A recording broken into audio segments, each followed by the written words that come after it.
Welcome to Complex Creatures, exploring spirituality and the common good.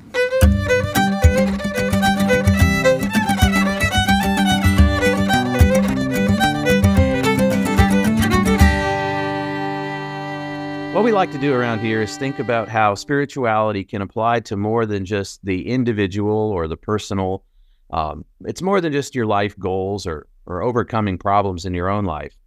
I think that spirituality, in almost all its forms, whether it's Christian spirituality or that of another religion, or even, I'd say, spiritual tools that certain people who consider themselves non-theists practice, I think these tools are underutilized tools for the common good. And so what we like to look at here is just issues and trends, practices and thoughts of spirituality to see how, if we focus on them, they may do a lot to advance the common good, our public conversation, and maybe even help address some of the polarization that exists here in the world.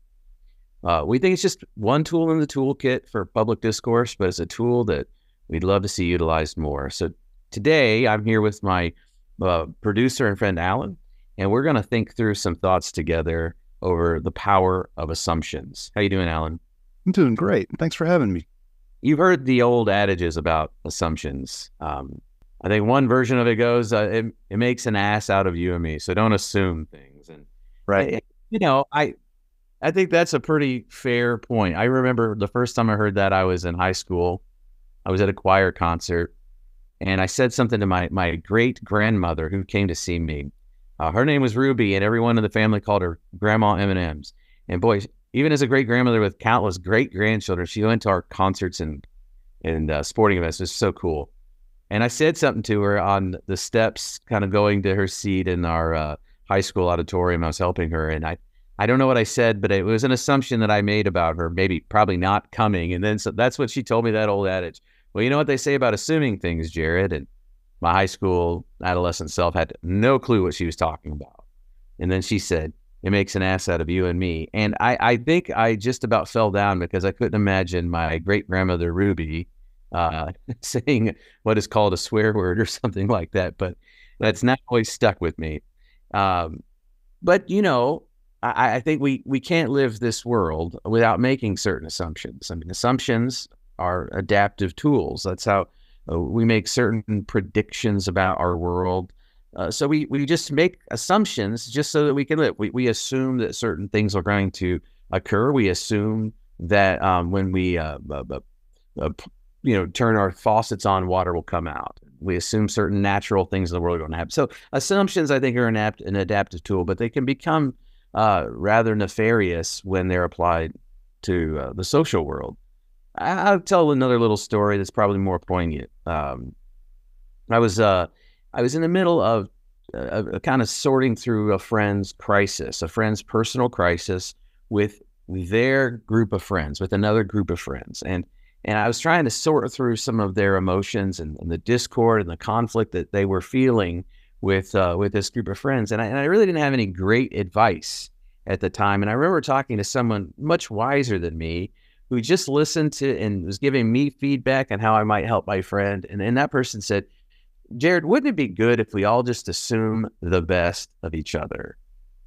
And I said, well, I have never heard assumption put that way. I always heard assumptions kind of put in a negative tone, like don't assume because it can get you into trouble. But here it was, maybe we should assume the best of each other. And then he paused and he goes, isn't that kind of like what grace is? And I thought, it really is, isn't it? There is this generative spirit when our first assumption about another person is of their good intent, of their good intention and meaning, and as opposed to assuming the worst going out of the gate. I don't know. Alan, how do you feel about assumptions? How does the word strike you? And in your experiences of the world, I mean, what do you think assumptions do that can be quite, I guess, negative in the world? My experience has generally been either negative or just weird, right? Like when I've been in a situation, I'm a college professor, by the way. When I've been in a situation where I'm making assumptions about students, those assumptions are almost always wrong. I have assumed students to be excellent when they have been flaky. I've assumed students to be flaky when they've been excellent. I think one of the things that has happened recently, though, have been assumptions about me. I was just telling someone this story the other day that I had a very, very minor conflict with here with another faculty member, and I was asking my dean what I should do about it, and he basically said, I think the problem is that that guy is just intimidated by you. And I thought that that was the most hilarious thing I've ever heard, because I think of myself as being the least intimidating person on the planet, you know? But I was quickly told by a handful of other faculty members around me, yes, you're very intimidating, Alan. And I think it has something to do with size and maybe something to do with aloofness.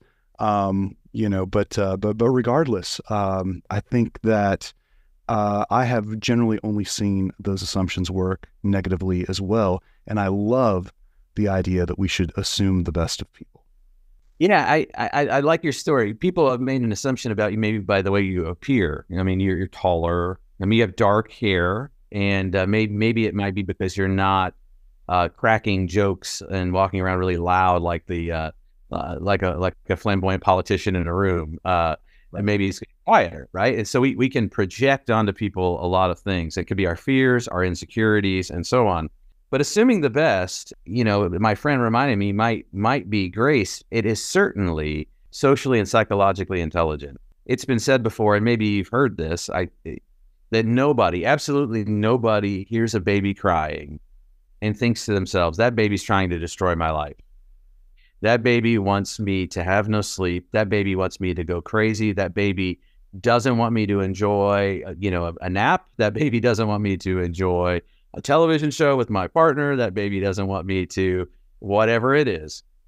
No, our assumption of the baby is that the baby is hungry, tired, colicky, gassy, maybe there's a diaper that needs changed. So we make this intuitive assumption based on the development stage of the baby. That I think is that's a fair and healthy assumption to make. But what ends up happening for some reason, and I'm not a psychologist, so I'm not going to give a lot of psychological theory, but when it comes to people who are our peers or people who are adults when we're adults, and they may be in our social setting, they may be in our work setting, they may be colleagues and allies to a cause, and sometimes they may be what we consider to be opponents, maybe on the political side of things, or maybe on a deal, so they're making a negotiation, or maybe we're in a legal dispute. It doesn't matter. Just as we encounter people in the world, they come to us in different ways. And maybe I have an interaction with them that kind of sticks with us. And it calls to mind that what we already have this assumption that they are somehow out to get us, or that they are somehow wishing ill for us. This happens all the time, like in a grocery store or even just passing in a hallway. Someone says something kind of curt or kind of maybe even kind of a backhanded compliment. And, we just go to very negative places very quickly. But how many of us stop to correct our assumption and go, okay, that person may be having a bad day, or there's a whole story that's going on in that person's life that I don't even know about. It's true. We're like icebergs, that whole thing. We only see so much of a person. But I think because of the way our egos are and the way our brains just work, we think about ourselves a whole lot, and we assume other people are thinking about us as much as we are thinking about them, which is most likely not the case. So the likelihood in most cases, unless we are really talking about having an adversarial argument, is that we're probably not on people's minds as much as we think.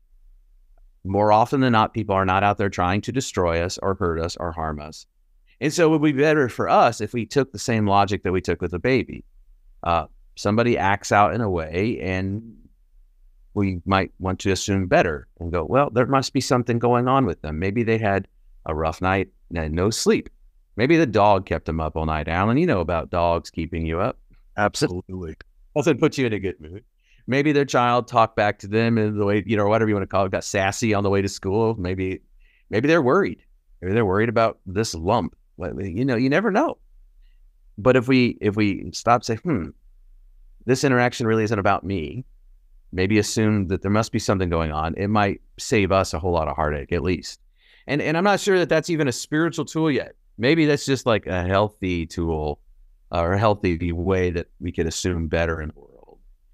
I certainly think when it comes to the world of the common good, politics, the public square, we find ourselves around Thanksgiving dinner tables or maybe on our social media feed with Uncle Bob or, or dad or mom or something. We get cross with each other over politics. But what if you started with the assumption that they actually wish for good in the world? They may come to it from a different point of view than you, or have different ideas on how to get there. But they still want good too. And they actually don't want to cause harm. If we could stop there, I think it can affirm some common humanity. Agreed. Yeah, that's actually a point that I've made with my my mother a number of times, is this idea that regardless of which side of the political spectrum we're having a conversation about, either side is actually trying to do the best that they can for the world. It's just both of them have different ideas about where they think that thing's gonna go, right? And I think that's exactly what you're saying right now. So I'm not really adding much to the conversation, but I do think that that's a real thing that I would love for more people to get in their heads, myself included. I'm just as guilty as everyone else of going, that jerk, I can't believe he whatever. But in the majority of cases, that person really is trying to do something that they think is the best. Yeah, I think it's so seldom that we actually have people coming at us that hard. I think it's so seldom that I think that we should have as our default the assumption that there's something else going on. And until it's like there's so many life lessons you can get out of jiu-jitsu.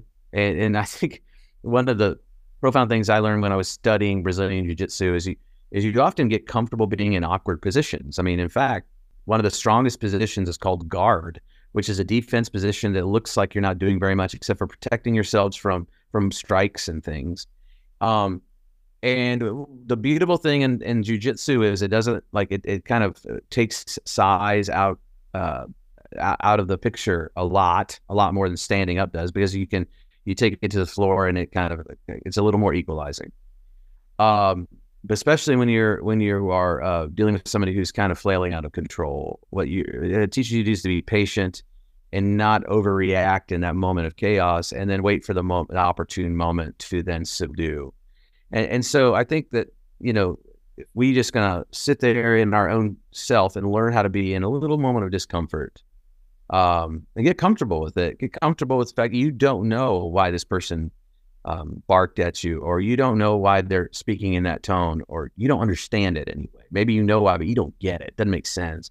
If you can learn to endure it without reacting, without striking back, there will come an opportune moment for you to engage. And so there's something that I learned about that in jiu-jitsu I think is very helpful. Now, when I was thinking about assumption, I'm thinking about specifically in spirituality, it brings a quote to mind that I love from Anthony de Mello, who is an Indian, and I mean from the continent of India, an Indian Jesuit, spirituality writer and priest. And he wrote this book called Awareness, which is it's a kind of a book on contemplative spirituality, contemplative thinking in life, being brought into an awareness of the divine in life, and so on. And his quote is uttered. I mean, I like it from him because it's very succinct and it's punchy. But the quote could be found in other versions, in Stoic traditions and Buddhist traditions and Hindu traditions, and in other Christian writers. But this is the quote: "We think we see things and people as they are, but we do not. We see them as we are." So when we approach the concept of assumptions and in the public good and or common good in the public space and in the great conversation, if we can call it a conversation anymore, but the discourse about things in this world, assumptions often, well, I guess what they make us do is project things outwardly on other people.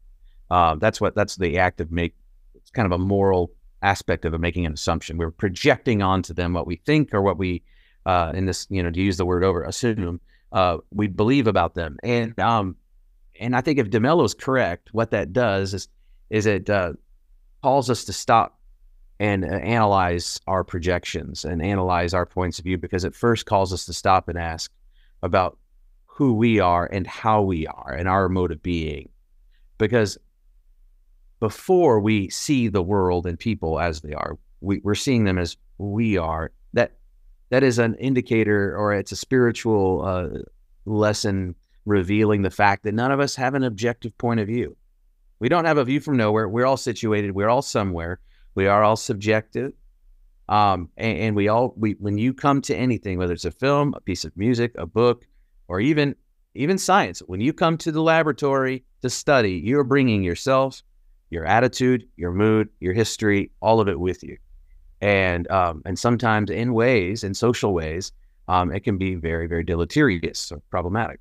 So I'm going to say that quote one more time and then see if you have any responses to it, just because I love it so much. We think we see things and people as they are, but we do not. We see them as we are. Okay, so quick story. My daughter just came back from summer camp. My daughter's 13 years old. And one of the first things that she told me was this horrible story about some camp counselor who got fired in the middle of the week. And she told me all of these terrible things about this person that all the other students were talking about. And then she ended it with, and the worst thing is that they just sent him to a different summer camp, And my reaction to that was to say, hey man, if they just sent him to another summer camp, are you sure all these things that you're telling me about this person that would be terrible and totally keep anyone from ever working at another summer camp? It would keep them from ever doing anything like that again. Are you sure all those things are true? Like maybe it was a situation, like, first of all, you only heard the rumor mill from all of your friends. Maybe the situation was that the rumor mill about this person got out of control. And rather than trying to fight the rumor mill, the head of the camp just decided to send this counselor to a different camp. I mean, I have no idea, but I would love to hear that person's side of the story before making huge judgments about them. Yeah. Mm-hmm. And the more that the daughter and I talked about it, the more, we realized that all the information she had was literally from one of her friends that was a little bit dramatic. And so, that was, I mean, I have no idea what the real reality of the story was, but I think she got to the point where she realized that neither did she. But anyway, I say that because I want to ask you a question, which is, are there any tools that you know of to help people like get into that mindset whenever they're encountering a situation where assumptions are pronounced, but rather than rolling with them, because that's really, really easy to do, especially in a social context. Is there a tool that you can offer people that would help them move in another direction? There's a lot to say about it. It takes me back to that television show that I loved watching over COVID. It was some of my therapy. It was that show on Apple called Ted Lasso, which so many people watched. And there's this point in the show where Ted is being overlooked. Once again, people are basically under they're underappreciating him, or they're basically they're not letting it. What's the word I'm looking for here, Alan? You're gonna have to help me with this. They are when you are underestimating. They're not taking him as seriously as they should. And he's like, "Yeah, it's okay." When I was a kid, there's a sign, or I saw the sign, and I think it was Walt Whitman. It was a Walt Whitman, Hemingway. It doesn't really matter. Y'all can watch the show, and I bet you can Google the quote. And it says, "Don't be judgmental, be curious." And he says, "I like that, because all these kids that in my past, I figure they were just too busy judging me. They didn't take the time to be curious, to know anything about me. And if they did, and then that's the big reveal. And he reveals the thing that makes him kind of win the scene. But I think the first thing that comes to mind with your question is curiosity. So let me put it this way. Are there tools when this thing happens to us? I think one is to be curious as opposed to be judgmental. If you can start with curiosity, which I think is effective and healthy in so many ways, not just when it comes to other people or rumors about other people or how we feel about other people, but even ourselves. When we have an emotion, one very healthy tool is to be curious about the emotion, as opposed to let the emotion take you. Because emotions are not necessarily, like gossip, they're not necessarily true about reality. It's a data point, something you should take seriously, but you can't know how to take it and how to apply it without being curious first and finding out where it fits into reality, right? Or what it says about you. So being curious is very important.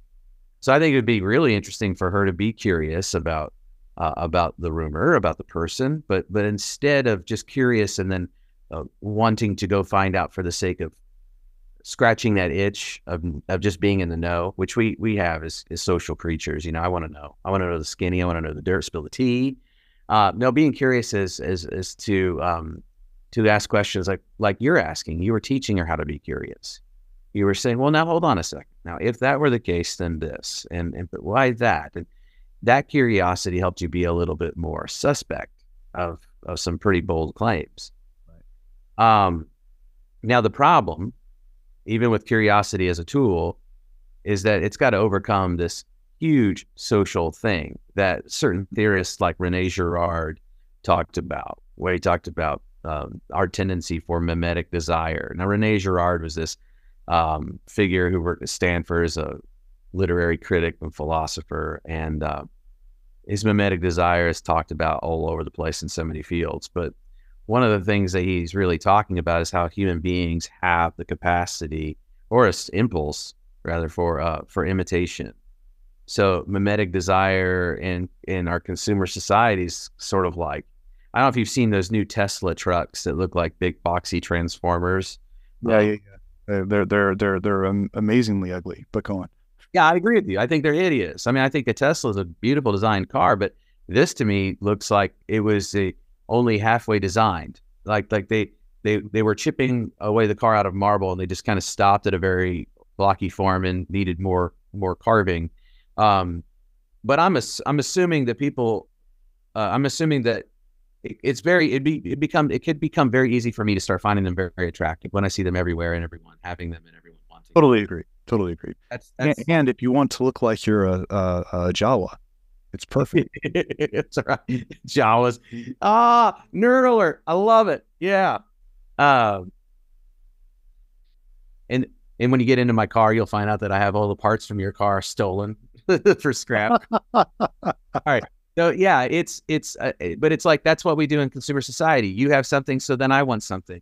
And this has a very dark side to it. I mean, darker than consumerism. It has the mob mentality. So why do mobs get spun up? Because we match each other's emotional impulses, which is a very terrifying thing. And Rene Girard even applies that to the crucifixion and scapegoating theories. I mean, there's so much stuff that Rene Girard can mine, and there's beautiful. But if we just go to that one nugget of kernel, that the challenge for your daughter or you as a faculty of a university on a faculty staff meeting, it's hard to overcome that impulse to be brought into the crowd, to be brought into what everyone else is saying. I mean, there's something about the solidarity of being brought into this fervor of thought. It's why groupthink exists and why it damages organizations. Groupthink is not the same as brainstorming. It's something else, and it's a challenging thing. So one thing that's helpful, one tool is curiosity, but we need to really develop that curiosity muscle, which I think takes other spiritual and psychological tools. And for the record, the theology that I have does not separate our body and soul or something, our spiritual life and our physical life. So psychological, physical reality, these are spiritual reality. Everything to me is spiritual, given the theology that I have. So I don't separate them distinct in a hard way. So I would say another tool that's helpful is developing a mindfulness practice or technique. Now, Alan, have you heard of that word mindfulness before? Yes. How do you? I mean, when I say that word, what comes to mind to you? Well, for me, when I was in my mid-20s, I really did sort of a deep dive in of spiritual exploration. Frankly, moving away from the Christian church for a while. It was many years before I came back to the Christian church. Um, but I feel like I brought a bunch of ideas from outside the Christian church back with me. And one of those was I explored mindfulness from the perspective of Buddhism. There's a place in Decatur, Georgia, called the Shambhala Center that I spent some time at, learning to meditate and that sort of thing. And so that's what I'm thinking about when I think about mindfulness. Yeah. And by the way, for anyone listening out there, I mean, I'm a Christian pastor and theologian. To think that we don't bring things from other traditions into the faith, or that the faith hasn't even hung on to some things, is it's not as clear and cut as you think. Sometimes as the Christian faith spread across the world, it would take into itself practices of cultures that it really felt was at home there, and that would separate the parts that it didn't think were at home. So that happens. So I will add to that one thing very quickly. One of the things that brought me back to the Christian church was a book called The Heart of the Buddhist Teaching. Interesting. And the book basically had a section in it where it was talking about how Catholics sometimes come to Buddhism because they're trying to escape the faith, or Baptists come to Buddhism because they're trying to escape their faith or whatever. And in all candor, that was probably my situation as well. But then the book went on to make the point that you are already a Christian. There's no way to escape it if that's how you grew up. And I had to sit on that for a little while and really understand what it meant. Well, this might be an interesting conversation to go into further in another episode, actually. But I just wanted to say that the fact that you could see, I mean, I think that in our tradition of Christianity, I think there's a part of it that can say, oh, I see truth where truth is, and my heart goes to that truth, and something in the mindfulness practices of Buddhism or in Eastern traditions it's been really it's been like just a tidal wave going through our culture the last 10, 20 years, and so much that in Silicon Valley, with CEOs and leaders and tech gurus and hedge fund thinkers and podcasters and all these kind of people in that kind of world are even talking about mindfulness techniques that fall outside of religion or even the philosophies of Buddhism. They're just kind of stripping it down for the mindfulness technique in a lot of ways. And so you have apps like Headspace now, which I believe the guy who created Headspace used to be a Buddhist monk, but it's not marketed to people who want to follow Buddhism or even a religious tendency. It's just kind of the mindfulness, healthy aspects for psychology. But let me tell you how I came to it a little, and then I'll talk about how it's not, or how it can be applied as a spiritual tool. So I first have to say that in Christianity there is a long tradition of meditation and mindfulness. For those who think that Christianity is not a meditative religion, they're only thinking about certain veins of Christianity. But very ancient, very deep traditions of our faith have words like contemplative prayer. Since the 20th century, there's another version called centering prayer. There's another older role called hesychastic prayer, which is the most famous hesychastic prayer is the Jesus prayer. It said, "Lord Jesus Christ, have mercy on me, a sinner." And you say that over and over and over and over in a repetitive fashion. It's almost like a mantra phrase, and it's meant to open you up and get you into a space. So these prayers, these contemplative, meditative, hesychastic, centering prayers are not logocentric. They're not word-centered where you're telling God a bunch of things. It's about, I'm worried about this, help me with that, bless this. It's about a state of being with God, and it's about finding this centering of our spirit. Specifically, in the case of centering prayer, there was this idea of divine psychology, like entering into a healing state by being fully present. So I can even go further. Even the Quaker tradition, Quakers, if you ever went to worship with Quakers, there's this quietness. They don't speak. It's not sermonic. It's not like you would imagine a lot of evangelical churches where there's like a big contemporary band or something, or even a choral organ thing. It's quiet, simple, because the divine spark is present in each person. So we recognize the divine in each other, and we listen for God to speak. So there are so many traditions that circle around this meditative mindfulness thing. But what happened to me now many years ago is I'd gone from, I'd gone through just a lot of stuff all at once. And at that time in my study, a notable psychiatrist was visiting with me, member of my congregation, and I was kind of going through things with them. I said, hey, I have flutters in my chest sometimes, and I really struggle to get that to stop. That's the only way I know how to make it stop is to go run or do something cardio wise. And I told it happened when I moved from one office to the head person in the staff's office. I became the head of staff, and that started happening. And that person said, okay, let me tell you a couple of things. One, cardio is good. You need to do it, but don't do it when your heart's like that, when your chest is like that. She goes, you need a mindfulness technique. Then she was able to reference a very public thing that I was a public face for our community. And she said, I was there.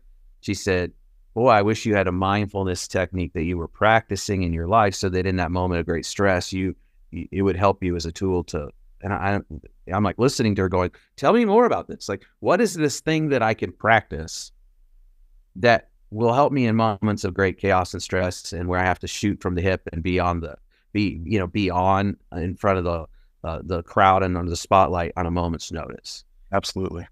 She said, you need to practice mindfulness meditation. She said, try Headspace, try Calm, try something, these different apps, right? And so at that time, Headspace gave 10 days and for free, and they asked you to do 10 minutes for 10 days straight for free. And I sat in my study, and it was on day 5. And the meditation is, in this mindfulness practice, you are not trying to think of something. You are trying to be present and in your body. So in a way, mindfulness is a lot like exercise in that you try to get out of the ruminating brain, the monkey brain, and you're trying to come down into your body. You're trying to be present. So they do this, you do a physical scan from the top of your head down to the bottom, and you kind of sense how you're feeling.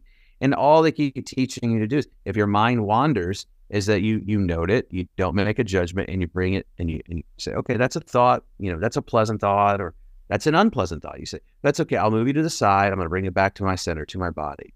And the whole point is it's teaching you how to be present in your body and how to, I would say, even change your relationship to stressors, worries, thoughts, so that you can be present, mindful.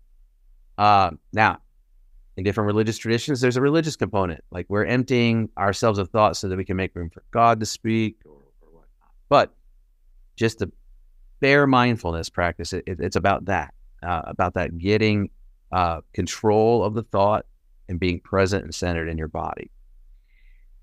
And it was day 5, and none of this was promising epiphanies. But on day 5, I'm sitting there in my study, in the chair, in the position with my eyes closed, breathing. I'm doing the body scan, and it hits me like a ton of bricks. I had moved across the country. I had a second child. My doctoral advisor retired in the middle of me writing my dissertation. My boss quit the church, asked me to become the head person. We bought a house. We moved house. And then I had to close a child care facility, and that was publicly a challenge. All these things happened in a very brief period of my life, and I wasn't handling it well. That was the thing that I didn't even realize. What I had thought I was handling well, I wasn't, because I was just shoving it down, pushing it down, not dealing with it, letting it be under the surface, kind of bubbling up at times, probably making me irritable. Probably sometimes medicating by, hey, with the stress, let me have a glass of wine, not exercise. Let me drink a glass of wine. Let me drink 2 glasses of wine, right? I was probably stressed, sharing my worries with people as opposed to living presently with my family. All these things, I wasn't handling well. I wasn't helping. It was hurting from the inside out. Now, that's a kind of testimony also for mindfulness, because what I began to do is practice over time and not stop, because the idea that the psychiatrist told me, and it's been true, is that in moments when I have to respond, I'm able to respond better, more thoughtfully, and more curious. It's like in baseball. Alan, did you play sports growing up? I did not well. But you're a musician. Yes. So let me ask you this question. If you're an improviser in musical terms, if you're playing guitar improv, drums improv, piano, whatever, right? Does that mean it's easy? Oh gosh, no. Does it mean you can sit down and just do whatever? It absolutely does not. In order to be an expert or a masterful improviser, you've had to, I would say, master the craft of what you're doing. You probably have to put in a lot of practice. Absolutely. So like in baseball, I say that in baseball, if you're a shortstop, you have less time to think than to simply respond to get a ball to your left, to dive to get the ball to your left. Your body has to be trained to do it before you can think about it. And that means you have to take 1,000 ground balls to be, I'm assuming, an expert improviser in music. You probably have to practice your scales a whole lot, so that when you sit down at the piano, you have the what would that be like? What would you call it? Is a foundation to build on, or? Yeah, not to get too much in the weeds, but I'll tell you my favorite improvisation exercise that I've shared with most of my students.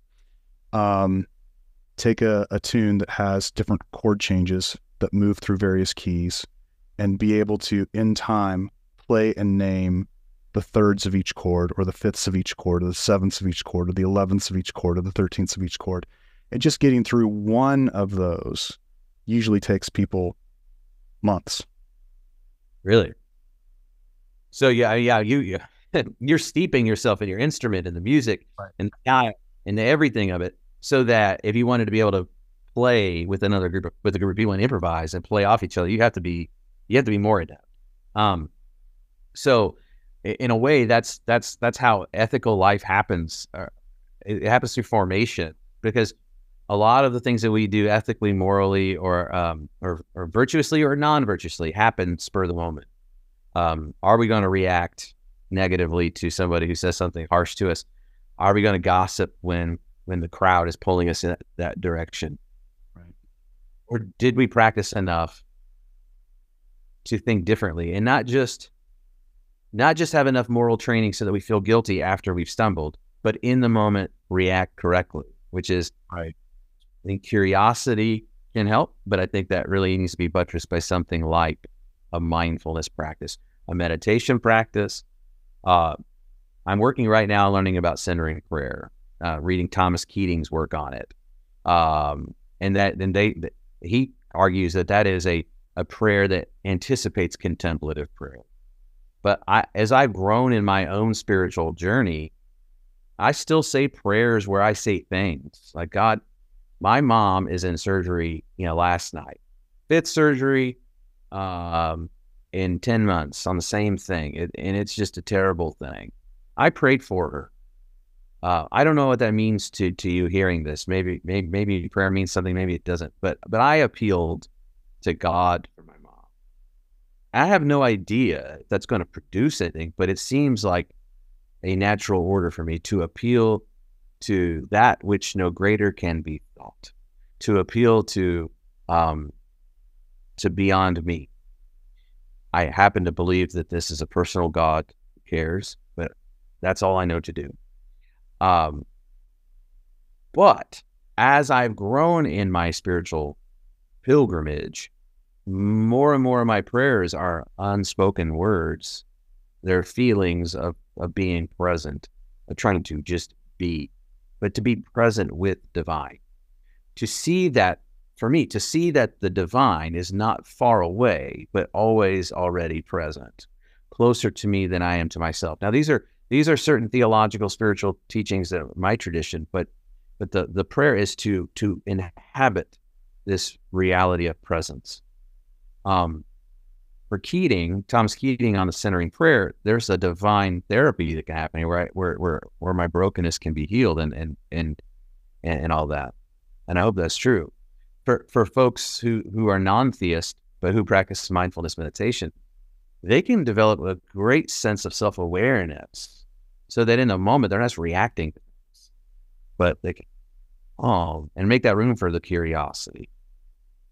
Does that make sense to you? What I'm trying to I think that is a excellent set of two tools, and I think that that's a great way to begin the process of getting where we're talking about. So I would add one more tool. Oh, good.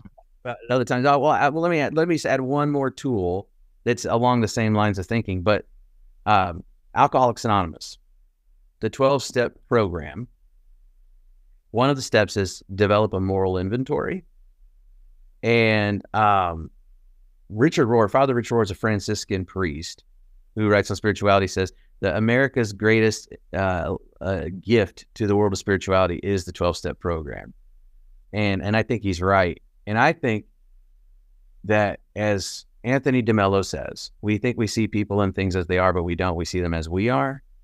I think doing moral inventory, whether we're doing it in a meditative stance or if we're just writing it down, is a helpful thing for us, because we will periodically come to analyze the way we see the world. But to summarize what I'm trying to say, when it talks about the public good, the public square, or even simply just issues of our polarization, asking ourselves, how are we making assumptions? That question is very, very fundamental. But then realizing that probably more often than not, we are bringing ourselves into the assumption we're making on other people. And we need to first look inward and find out who we are, what we're dealing with. And then that will help us not to react negatively to the world of people, but to respond with grace, to respond with generosity, curiosity.